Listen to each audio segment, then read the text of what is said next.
परम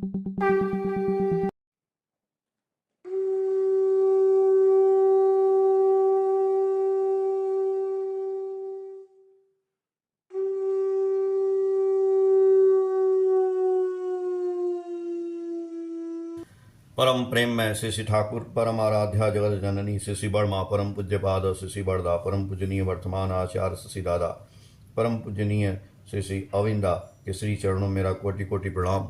यहाँ उपस्थित इस ऑनलाइन सत्संग में आप सभी पंजाधारी दादा लोगों को मेरा हार्दिक जय गुरु और सभी गुरु भक्तों माताओं बहनों को भी मेरा हार्दिक जय गुरु।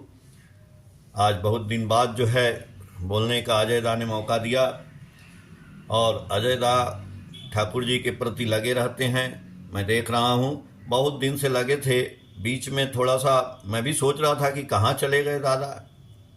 खैर ये सब भगवान की लीला है, ठाकुर जी की लीला है। जो भी होता है, यदि जो दादा ने बोला ठाकुर जी की बातें, तो कबीरदास ने बोला कि संत न छोड़े संतई कौटिक मिले असंत, अब मलय भुजंग ही बेधिया शीतलतान तजंत।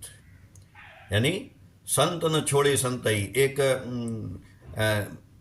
सन्यासी की बात है, साधु जी की बात है जो गंगा जी में नहाने गए। तो आप लोग जानते हैं एक भिक्षु था जो पानी में बह रहा था। तो उन्होंने क्या किया कि वो सोचे कि मर जाएगा, इसलिए उसको पानी से निकाल करके बाहर करने के लिए उन्होंने जब हाथ से उसको उठाया तो भिक्षु ने डंक मार दिया तो गिर गया। लेकिन वो तो संत थे, सोचे कि नहीं, इसको बचाना हमारा कर्तव्य है, इसको मैं बचाऊंगा। और उन्होंने उसको फिर हाथ लगाया, फिर डंक मारा, फिर हाथ लगाया। वो डंक मारता रहा लेकिन वो सन्यासी छोड़े नहीं और उस भिक्षु को उठा करके अंत में पानी से बाहर कर दिए। हमारा कहने का मतलब यही है कि अजय दा भी वैसे ही हैं। आपने प्रयास अपना जारी रखा, बीच में सत्संग में कुछ व्यवधान आया होगा, लेकिन वही है संत का काम कि संत न छोड़े संतई कौटिक मिले असंत, मलय भुजंग ही बेधिया शीतलतान तजंत। जैसे चंदन का पेड़ होता है, उस पे बहुत से भुजंग यानी सांप लपटे रहते हैं और अपने विष का वार करते रहते हैं, लेकिन वो चंदन का पेड़ शीतलता नहीं छोड़ता है। ये तो बात सदियों से लोगों ने बोला, ये तो है प्रैक्टिकल, हमारे प्रकृति का नेचर है कि जो रही में उत्तम प्रकृति का परिसकत कुसंग, चंदन विश्व व्यापत नहीं लपटे रहत भुजंग। वो शीतलता नहीं छोड़ता है अपना। चंदन जो है चाहे कितना हो भुजंग उस पर लपटे रहते हैं, अपना वार करते रहते हैं। तो जो संत हैं, जो ठाकुर के कर्मी हैं, उनके बीच में कोई भी व्यवधान आ जाए, वो अपना काम ठाकुर जी का नहीं छोड़ते हैं। और यही सबसे बड़ी उपलब्धि है उनके जीवन की। क्यों ठाकुर जी परीक्षा लेते हैं। ठाकुर जी से लोगों ने पूछा, हम जानते हैं ना कि ये विज्ञान का युग है। विज्ञान तो क्या पहले विज्ञान का युग नहीं था? हमेशा से सदियों से विज्ञान का युग है। मैं यहाँ प्रयागराज में आया हूँ तो मैंने देखा यहाँ पे बहुत से आश्रम हैं और बहुत से जो है पार्क बने हुए हैं। महर्षि भारद्वाज का पार्क में मैं गया तो महर्षि भारद्वाज के बारे में ही लोग बताते हैं। आप जानते होंगे कि उन्होंने जो है उस जमाने में पुष्पक विमान की रचना की थी। तो साइंटिस्ट ठाकुर जी भी बोले कि भारतवर्ष की अवनति तभी से आरंभ हो गई जब से हमने ऋषियों को छोड़ के ऋषिवाद की उपासना आरंभ कर दी। आज हम ऋषिवाद की उपासना आरंभ कर दिए हैं, इसीलिए हमारी अवनति आरंभ हो जाती है। आज आप टीवी में देखते होंगे बहुत से महाराज लोग आते हैं टीवी में और अच्छी बात करते हैं। एक महाराज जी अभी हमारे हैं, प्रेमानंद जी महाराज हैं, हम उनको नतमस्तक हैं, प्रणाम करते हैं। सबका आदर करना चाहिए।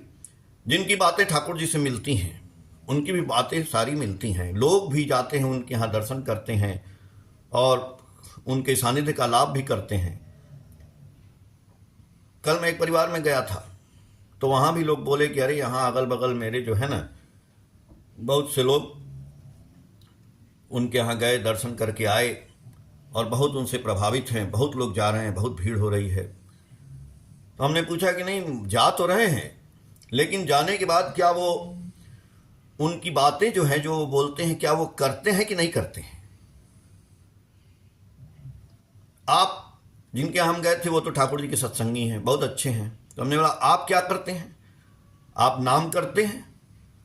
आप ठाकुर जी की इष्टवृत्ति करते हैं, आप ठाकुर जी को दान भी करते हैं, आप ठाकुर जी का जाजन करते हैं।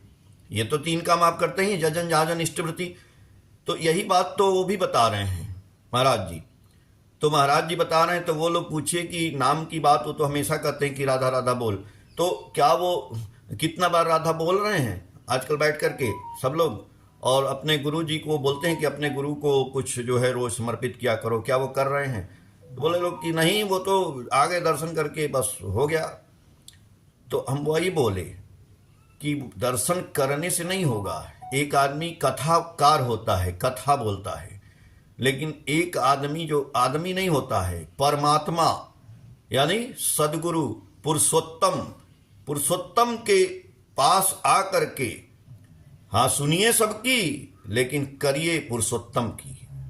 मैं ये नहीं कह रहा हूं कि सबकी बातें मत सुनिए, सुनिए, लेकिन करना जो बोले हैं वो करना पड़ेगा, बिना किए नहीं होगा। ठाकुर जी बोले भी हैं कि हमारी बातें यदि आपके लिए केवल एक जो है सुनने के योग्य हैं और करते नहीं हैं आप, तो ये बातें आपके जीवन में कभी उपलब्धि हासिल नहीं करेंगी।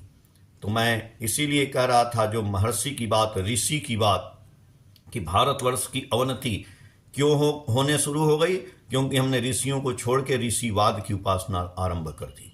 ऋषि को तो छोड़ ही दिए, यानी उनको हम नहीं पकड़ के चलेंगे, केवल उनकी बातों को पकड़ के चलेंगे तो बातों में अर्थ का निरर्थ हो जाएगा, निरर्थकता आ जाएगी, उसको हम अपने हिसाब से समझने लगते हैं, इसलिए जो है वहां पे गड़बड़ी का सूत्र पैदा हो जाता है। तो ठाकुर जी से लोगों ने पूछा कि ठाकुर जी ये विज्ञान का युग है, तो विज्ञान किसे कहते हैं, साइंस किसे कहते हैं? हम लोग भी पढ़े हैं विज्ञान, तो विज्ञान पूछा विज्ञान किसे कहते हैं? बिना ज्ञान का जो ज्ञान है, ऐसे साधारण भाषा में जो अर्थ उसका समझते हैं कि बिना ज्ञान के ज्ञान को हम विज्ञान कहते हैं। ठाकुर जी ने क्या बताया ये सुनिए।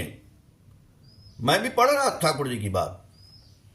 ठाकुर जी का एक एक बात पढ़ करके चिंतन करना होगा। सत्यानुसरण आदमी देखने में लगता है छोटा, आप पढ़ लेंगे, आप पढ़ लेंगे, आधे घंटा में पढ़ लेंगे, 15 मिनट में पढ़ लेंगे, 1 घंटा में पढ़ लेंगे, लेकिन वो पढ़ना नहीं है।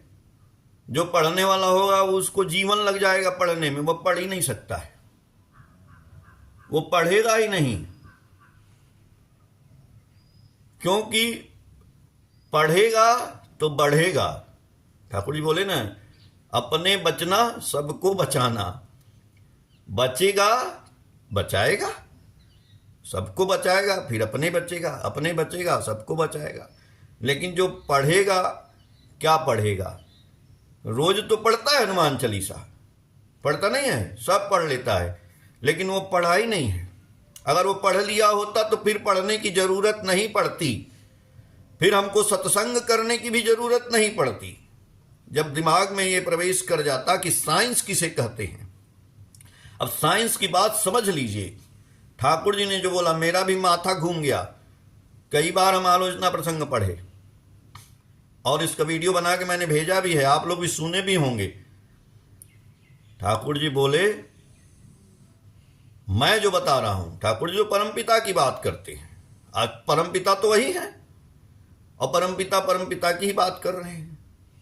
ये बड़े आश्चर्य की बात है। यानी परमपिता यदि हमारे ठाकुर हैं, यदि नहीं हैं, हमारे पुरुषोत्तम हैं, हमारे गुरु हैं, तो ठाकुर जी की बातों का अनुसरण करके चलना ही साइंस है। ठाकुर जी बोले, परम पिता की बातों का अनुसरण करके चलना ही विज्ञान है। ऐसा कहीं परिभाषा सुने हैं? नहीं सुने हैं। हम लोग ये साइंस की बात करते हैं, भौतिक प्रैक्टिकल साइंस की बात। और ठाकुर जी कह रहे हैं, कितनी बड़ी बात ठाकुर जी बोले, ठाकुर जी की बातों को के ऊपर चलना यानी ठाकुरत्व प्राप्त करना, अर्थ मान यश इत्यादि पाने की आशा में मुझे ठाकुर बनाकर भक्त मत बनो, धोखा देने पर धोखा ही पाओगे जब तक तुम्हारे अंदर ठाकुरत्व जागृत नहीं होता है। ये ठाकुरत्व जागृत होना ही विज्ञान है, यही साइंस है। और तब आप देखेंगे कि आपके अंदर चमत्कार हो रहे हैं। और साइंस कहता है, क्या कहता है? साइंस आपके साथ साथ रहता है। आपके हाथ में टॉर्च है, आपने जला दिया। ये जो मोबाइल से हम लोग बात कर रहे हैं, ये साइंस है, ये विज्ञान है। तो मोबाइल आजकल ऐसा हो गया है कि हर आदमी के हाथ में हमेशा 24 घंटा रहता है। अगर एक आध घंटे उसके पास मोबाइल नहीं रहता है ना, परेशान हो जाता है। अरे यार, आज मोबाइल कहाँ छूट गया मेरा। अरे यार, बिना मोबाइल के तो मैं रह नहीं पाऊंगा। अरे यार, कभी ये सोचे हैं आप कि बिना ठाकुर के मैं नहीं रह पाऊंगा? नहीं, हमारी इतनी चिंता है, हम इतना चिंता करते हैं ठाकुर के प्रति कि हम बाजार में गए और अपने लिए सामान खरीद रहे हैं, अपने लिए टोपी खरीद रहे हैं, अपने लिए रुमाल खरीद रहे हैं, चादर खरीद रहे हैं, कपड़ा खरीद रहे हैं, साबुन खरीद रहे हैं, तेल खरीद रहे हैं, सब कुछ खरीद रहे हैं, सब्जी खरीद रहे हैं। घर आए, ठाकुर जी के लिए कुछ नहीं लाए। यही साइंस कहता है। ठाकुर जी का साइंस है क्या? मैं बताता हूं आपको। ठाकुर जी ऐसे भगवान हैं जो अपनी बातें खुद लिखवाए हैं। कृष्ण जी, रामचंद्र जी, शंकर जी, हनुमान जी, ब्रह्मा जी, विष्णु जी, काली जी, सरस्वती जी, कोई भी भगवान के बारे में खुद लिखवाए नहीं है वो। हम जो सुनते आए हैं और हम जो सुनते हैं, वो एक कथाकार कथा में बोलते हैं कि भैया ये बात है, ये इस ग्रंथ में लिखा है। अरे वो ग्रंथ किसने लिखा है? क्या वो ग्रंथ जब हनुमान जी थे तो कोई उनके साथ बैठ के लिखता था? क्या जब कृष्ण जी उपदेश दे रहे थे तो उस समय कोई लिख रहा था? छोड़िए। लेकिन पुरुषोत्तम हमारे ठाकुर जी ने बोला, उन्होंने लिखवाया प्रफुल्लदा को। तो ठाकुर ऐसे भगवान हैं, बोले नहीं, मेरे मुंह से परमपिता क्या बुलवाएंगे, मैं क्या बोलता हूं इसको आप बैठ करके लिखिए। जितना भी बोलते जाएंगे वो बातें आप लिखते जाइएगा। कहते तो हैं कि भगवान कृष्ण ने अर्जुन को उपदेश दिया, अच्छी बात है, लेकिन ठाकुर जी ने जो उपदेश दिया वो प्रफुल्लदा ने लिखा, उसको एक एक करके वो बातें लिखे और हमेशा बैठ के लिखते रहते थे। एक दिन प्रफुल्लदा ठाकुर के पास बैठे थे और उनको पेट में थोड़ा मतलब शौच जाना था, लैट्रिन लग गया। तो वो सोचे कि हम ठाकुर से बोलेंगे नहीं, लिखना ही तो है। तो उन्होंने किसी को जो अपने बगल में बैठे थे उनको वो दे दिए कापी और अपनी पेन पेंसिल जो भी था, कि आप जो है ठाकुर जी यदि बोलेंगे कुछ तो आप लिख लीजिएगा। वो चले गए और जब वो फ्रेश होके आए तो उन्होंने कापी और अपना पेन ले लिया, बैठे। ठाकुर जी बोलते हैं, कहाँ गए थे? बोले गए थे शौच। बोले और पेन और पेंसिल कागज किसको दे दिए? Pen copy? बोले इनको दे दिए थे लिखने के लिए। बोले क्यों दे दिए थे? हम तो तुमको दिए थे ना लिखने को। तो बोले तो क्या करें, हम लैट्रिन लग गया तो जाएंगे नहीं। तो ठाकुर जी बोले, अरे भाई तुम गए हो तब से हम बोले ही नहीं। बोले क्यों ठाकुर, आप बोलते तो वो लिख लेते। अब देखिए ठाकुर जी क्या बोलते हैं। ठाकुर जी बोलते हैं कि तुमको मैंने सेलेक्ट किया है, तुम्हारा जो सोल है वो मेरी भाव को समझता है, हम जो बोलते हैं उसको तुम अपने लैंग्वेज में कैसे लिखते हो, इस डिपेंड ऑन यू। तो तुम जो लिखोगे वो दूसरा नहीं लिखेगा। एक ही बात ठाकुर जी की, हम कैसे बोलते हैं, आप कैसे बोलते हैं, कोई बंगाल का है कैसे बोलता है, कोई बिहार का है कैसे बोलता है, कोई उड़ीसा का है कैसे बोलता है, बात एक ही है।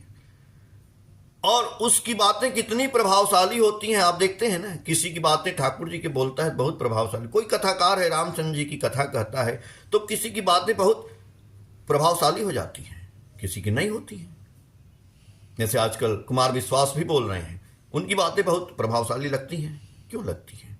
तो वो सोल है। तो ठाकुर जी बोले कि अरे मैंने आपको जो कॉपी पेन दिया था वो आपके लिए दिया था ना, वो आपको सेलेक्ट किया गया था कि आप वो चीज लिखेंगे और आपने बिना पूछे उनको दे दिया लिखने के लिए।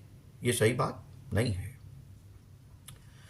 उसी तरह से ठाकुर जी ने हम लोगों को कर्मी बनाया। अजय दा अभी यहां से संचालन कर रहे हैं। अगर अजय दा अपने से भी कर रहे हैं ठाकुर जी का काम, तो उनको ठाकुर जी सेलेक्ट किए। चौरसिया दा है नेपाल में, उनको ठाकुर जी सेलेक्ट किए। हम हैं, चाहे जो भी पंजाधारी हैं, चाहे वो एसपीआर हैं, चाहे वो अधर्यु हैं, जाजक हैं, बहुत से कर्मी भी हैं, सबको ठाकुर जी सेलेक्ट कर रहे हैं और सेलेक्ट किए उनको काम करने के लिए। ठाकुर जी तो अपना देखिए, जो एसपीआर लोगों को जो दंड दिए हैं, जो लकड़ी वाला दंड देखते हैं, वो उनको भी बोले सावधानी पूर्वक इसको रखना, अपने साथ किसी को देना नहीं, अपने हाथ में लिए रहना। तो क्यों बोले हैं? अब हम अपने हाथ में ना लेकर के दूसरे को दे देते हैं, भैया तुम लिए रहो, हम थोड़ा सा विश्राम करने चलते हैं। अरे जिसके लिए दिए हैं उसके हाथ में प्रभावशाली होना चाहिए। तो प्रफुल्ल दा ने एक दिन ठाकुर जी से पूछा, ठाकुर मैं कहीं कहीं अमुक स्थान पे अकेले रहता हूं तो हमको ना बहुत डर लगता है। ठाकुर आमी अमुक स्थाने एकला एकला थाकते भालो लागे ना। ठाकुर जी बोले, तुम एकला थाकते कखनु, आमी प्रत्येक क्षण तुम्हार संगई आछे। अब ये इस बात पे ध्यान देना है। हमको सत्संग में बहुत सारी बातें नहीं करनी है, लेकिन छोटी छोटी बातों पे हम चाहते हैं कि हम और आप अटेंशन लें, ध्यान लें। कैसे? कोई भी भगवान, कोई भी गुरु, जो गुरु की हम लोग बोलते हैं ना कि बाजार, ठाकुर जी बोले ना कि बाजार घूमकर गुरु करने में निष्ठा गई जहन्नुम में, होगी क्या तेरी शंका दूर, होगा क्या कुछ लाख जन्म में। हम लोग इसीलिए मना करते हैं कि भैया किसी को भी गुरु मत बना लीजिए। एक घड़ा खरीदने जाते हैं तो घड़ा में पानी डालते हैं, देखते हैं, कोई सामान खरीदते हैं तो चेक करते हैं, मिठाई भी खरीदते हैं तो थोड़ा सा टेस्ट करते हैं, गुड़ खरीदने जाते हैं तो थोड़ा सा खा के देखते हैं कि भैया गुड़ बढ़िया है कि नहीं। अब गुरु ऐसे ही कर लेते हैं। क्यों कर लेते हैं भाई? तो वही मैं कह रहा हूं कि ठाकुर जी ने जो बोला कि मैं तुम्हारे साथ रहता हूं, क्या ये कोई गुरु, कोई भगवान, हनुमान जी ही सही मान लीजिए, रामचंद्र जी ही सही, कभी अपने भक्त को बोले हैं कि मैं तुम्हारे साथ रहता हूं? जो गुरु कथाकार हैं वो बोल सकते हैं कि मैं तुम्हारे साथ रहता हूं। बस हम तो इतने लाइन पे सोचने लगे कि यानी ठाकुर जी ही परम पिता है, ठाकुर जी भगवान है, दुनिया के मालिक हैं। वो कह रहे हैं उनसे कि मैं प्रफुल्ल दा, आप अकेले कहां रहते हैं, मैं हर क्षण आपके साथ रहता हूं। ऐसा कोई बाजारू गुरु, क्या कुलगुरु आपको जो मंत्र फूक देते हैं वो बोलेंगे क्या कि वो रहते हैं आपके साथ? नहीं। इसलिए फील करिए, फील तो करना ही पड़ेगा। ये एकदम 100% परफेक्ट सोचिए कि ये भगवान ही बोल सकते हैं कि मैं तुम्हारे साथ प्रत्येक क्षण रहता हूं। और तो ठाकुर क्या सशरीर नहीं है तो कहां हैं? ठाकुर जी अब भी आपके साथ हैं, मेरे साथ हैं, सबके साथ हैं। तो ये फील करने की बात ठाकुर जी प्रफुल्लदा से बोले कि अरे प्रफुल्लदा, তুমি একলা থাকতে কখনো আমি প্রত্যেক ক্ষণ তোমার সঙ্গেই আছি, এটাই ফিল করলে মনে বল পাবি, এটাই হলো যজন। हम लोग जजन जजन करते हैं ना कि यजन याजन इष्ट वृत्ति कर ले काटे मां, तो यजन क्या है भाई? यजन में ठाकुर जी कह रहे हैं कि जो भक्त हमको प्रत्येक क्षण फील करता है कि मैं उसके साथ हूं, यही यजन है। इससे बड़ा कोई यजन हो ही नहीं सकता। प्रत्येक क्षण फील करना कि ठाकुर मेरे साथ हैं। तो ठाकुर मेरे साथ है तो मैं क्या कमजोर हो जाऊंगा? ठाकुर मेरे साथ है तो मैं क्या वीक हो जाऊंगा? ठाकुर मेरे साथ है तो क्या मैं बर्बाद हो जाऊंगा? ठाकुर मेरे साथ है तो क्या मैं गरीब हो जाऊंगा? ठाकुर मेरे साथ है तो क्या मैं बेरोजगार हो जाऊंगा? मिल गया है पारस पत्थर, लेकिन हम कंकड़ की तलाश कर रहे हैं। आज भी कंकड़ के लिए घूम रहे हैं कि कहां से मिल जाए कंकड़ पत्थर। उस पारस पत्थर को छोड़ देते हैं। अरे गंभीर विश्वास से सब कुछ हो सकता है। जब ठाकुर मेरे पास हैं तो किस चीज की कमी है महाराज? ये फील जिस दिन हो जाएगा ना, उस दिन हमारे द्वारा कोई गलत काम हो ही नहीं सकता है। हमारे द्वारा कोई जो है हानि हो ही नहीं सकता है। हमारे द्वारा जो है आप जो बोलेंगे वो ठाकुर को फील तो करिए कि यहां कंधे पे सवार हैं ठाकुर जी, यहां जाते हैं। ठाकुर जी को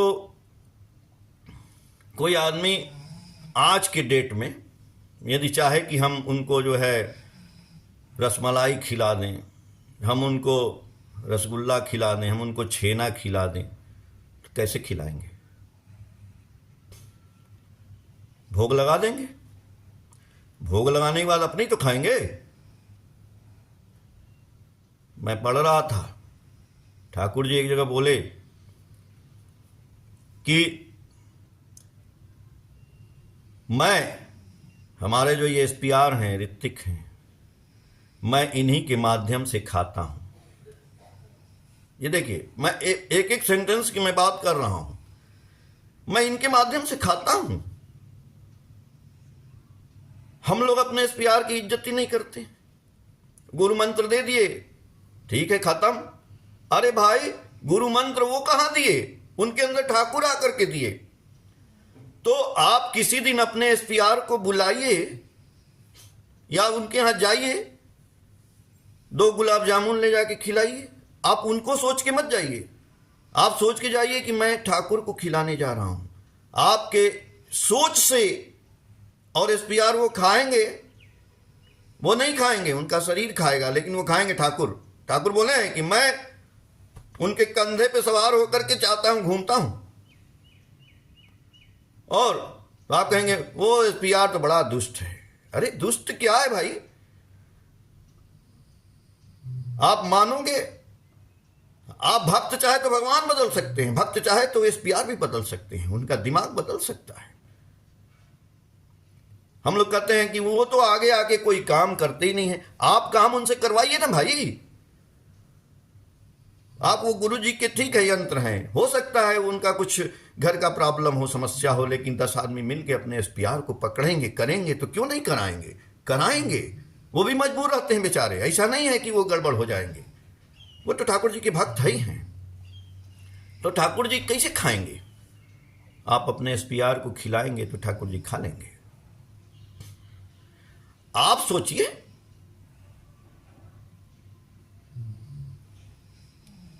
तो उन्होंने, ठाकुर जी ने जब उनको बोला प्रफुल्लदा को कि मैं तो तुम्हारे साथ ही प्रत्येक क्षण रहता हूं, आप अकेले कहां रहते हैं? और ये फील करिए, इससे आपके जीवन में शक्ति आएगा, आपके जीवन में शांति आएगा, सब कुछ आएगा। और यही होता है यजन। तो जब यजन आएगा तब ना याजन होगा महाराज। एक ठाकुर जी के भक्त थे, ऋतिक, एसपीआर। उनके गले में कोई रोग हो गया था, गले के अंदर। तो जब वो, और गले से मुंह में जो है, मुंह से खून आ रहा था। बहुत इलाज कराया, ठीक नहीं हो रहा था। तो एक दिन वो ठाकुर जी के पास गए, सोचे कि जाएंगे ठाकुर जी कुछ दवाई देंगे तो ठीक हो जाएगा, कुछ बता देंगे। सही बात है, जब आप सोच करके जाएंगे तो आपकी सारी समस्या का समाधान ठाकुर जी करते ही हैं। जगत के समस्त ऐश्वर्य, ज्ञान, कर्म एवं प्रेम जिनके अंदर सहज ही उत्सारित हैं, जहां जाने से मनुष्य की चिरविच्छिन्न समस्याओं का चरम समाधान लाभ होता है, वही होते हैं मनुष्य के भगवान। गए अपने भगवान के पास और हाथ जोड़े प्रणाम किए। अभी बोलने जा रहे थे कि मेरे मुंह में, गले में, मुंह से खून आ रहा है, कुछ हो गया है। ठाकुर जी उनसे बोलते हैं कि आप फला जगह जाइए और वहां सत्संग है, वहां स्पीच दे करके आइए, वक्तृता दे के आइए। वो सोचे कि ठाकुर जी ध्यान नहीं दिए, फिर बोलना चाहे। ठाकुर जी बोले जाइए जाइए, चले गए। अब सोच रहे हैं कि हम बोलेंगे तो कैसे बोलेंगे, मुंह से तो खून आएगा। जैसे मैं यहां बैठ करके बोल रहा हूं ठाकुर जी की बात, अब बोलनी थी ठाकुर जी की बात। और वो जा करके ठाकुर जी को बस प्रणाम किए, बोलना शुरू किए, भूल गए कि हमको मुंह में रोग है। खूब बोले, घंटों बोले। बोल करके जब स्टेज से उतरे, देखे न खून आया न कुछ नहीं आया, सब ठीक हो गया। ठाकुर जी के पास आते हैं, कुछ बोलते ही नहीं है। ठाकुर जी बोले क्या बढ़िया हुआ? बोले हाँ ठाकुर बढ़िया हुआ। तो ठाकुर जी बोले हैं कि आदमी जब बीमार होता है तो वो डॉक्टर के पास जाता है ना। तो बीमार कैसे हुआ? एक तो अपनी गलत आदतों से बहुत से लोग होते हैं, बहुत से लोग ऐसे हो जाते हैं। तो जब डॉक्टर के पास जाता है तो डॉक्टर क्या करता है? उस अंग का इलाज करता है, जहां उसकी बीमारी है उसका इलाज करता है। जैसे कोई शराब पी लिया, दारू पी लिया, तो उसका लीवर खराब हो गया तो लीवर का इलाज होगा। बीड़ी सिगरेट पिया, लंग्स खराब हुआ तो लंग्स का इलाज हुआ, किडनी का इलाज हुआ, उस चीज का इलाज होगा। लेकिन वो डॉक्टर साहब उसका इलाज नहीं करेंगे कि वो दारू पीना ही उसका खत्म हो जाए, उस प्रवृत्ति का इलाज नहीं करेंगे। उस बीड़ी सिगरेट पीने का कि भाई पीना बंद हो जाए, इसका इलाज नहीं करेंगे। तो ये जो पीना है, ये जो गलत चीज खाना है, तो उस चीज से हमारा शरीर जो है, हम एक्सरसाइज नहीं किए, हम कुछ नहीं किए, हम अपने शरीर को छोड़ दिए। ये शरीर जो है ठाकुर जी का दिया हुआ यंत्र है, इसको सही रखना आपका कर्तव्य है, हमारा कर्तव्य है, सबका कर्तव्य है। ये ठाकुर जी का शरीर है, इसको मान के चलना है। तो इसको बचाने के लिए वो सब, यानी हर आदमी मानसिक वृत्तियों से जो है बीमार है, उसका इलाज कौन करेगा भाई? असली इलाज तो उसका करना था, उसका डॉक्टर कौन है? उसका एक ही इलाज है, सब रोग की एक ही दवा है। देखिए, लीवर ठीक हो गया, फिर आप दारू पिएंगे, फिर खराब हो जाएगा। लेकिन भाई फिर दारू ना पिए, फिर हम बीड़ी ना पिए, फिर सिगरेट ना बोलें, हम झूठ ना बोलें, हम चोरी ना करें, हम कपट ना करें, हम किसी का निंदा ना करें, हम शिकायत ना करें। इसका इलाज क्या है? ठाकुर जी बोले इसका एक ही इलाज है, जाजन, जाजन और जाजन। जितना ठाकुर जी का आप जाजन करेंगे, आप निरोग रहेंगे, आपकी वाणी मीठी हो जाएगी, आपका बोलना, चलना, व्यवहार करना, उठना, बैठना सब कुछ समृद्ध हो जाएगा महाराज। इसलिए ठाकुर जी का आज से हम लोग प्रण करेंगे, निश्चय करेंगे कि ठाकुर जी का जजन के लिए फील करना है कि ठाकुर जी मेरे प्रत्येक क्षण, चाहे सुख है दुख है, ठाकुर जी दिए हैं दुख, ठाकुर जी दिए हैं सुख, हर अवस्था में हमको एक भाव में रहना है। ठाकुर जी का नाम की बात चर्चा हो रही थी अभी। नाम तो सुमिरन है हमारे जीवन में, स्टीम इंजन में भाव स्टीम बनेगा तभी ये शरीर कार्य करेगा। तो नाम करना है और ठाकुर जी का जजन करना। जाजन करेंगे तो हमारी सारी रोग का निवारण जाजन है, और इष्टवृत्ति जो ठाकुर जी दिए हैं वही हमारे जीवन का मंगल यज्ञ है। तो ये 3 काम करेंगे हम और करते रहेंगे और सबको यही दुनिया को समझाएंगे। आधा घंटा हो गया दादा। जय गुरु। ठाकुर जी सबका मंगल करें। जय गुरु दादा, जय गुरु।